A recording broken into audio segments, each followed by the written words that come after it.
Korang rasa korang dah biasa tengok polis tangkap penjenayah? Tolong pause sekejap dan tengok filem thriller yang paling cemas ni dekat Netflix. Filem bertajuk The On Duty mengisahkan tentang seorang pegawai polis yang ditugaskan untuk menjaga shift malam yang sepatutnya tenang, tapi segala-galanya berubah jadi malam yang paling ngeri bila dia menerima satu panggilan kecemasan daripada mangsa yang tengah diculik. Yang buatkan cerita ni gila gempak, sepanjang bertugas tu dia terpaksa berlari mengejar masa dan hanya berpandukan petunjuk yang sangat terhad. Musuh pula bukan calang-calang, konspirasi lain yang korang takkan jangka. Setiap minit tu rasa berdebar-debar sebab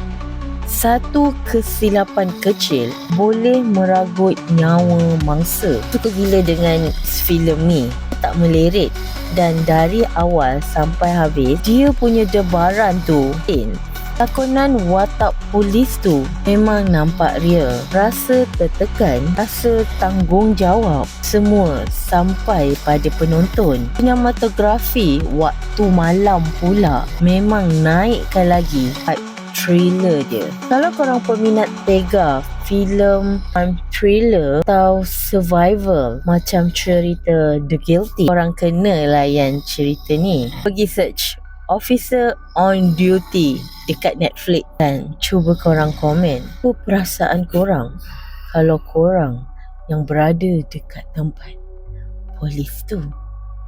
Bye korang.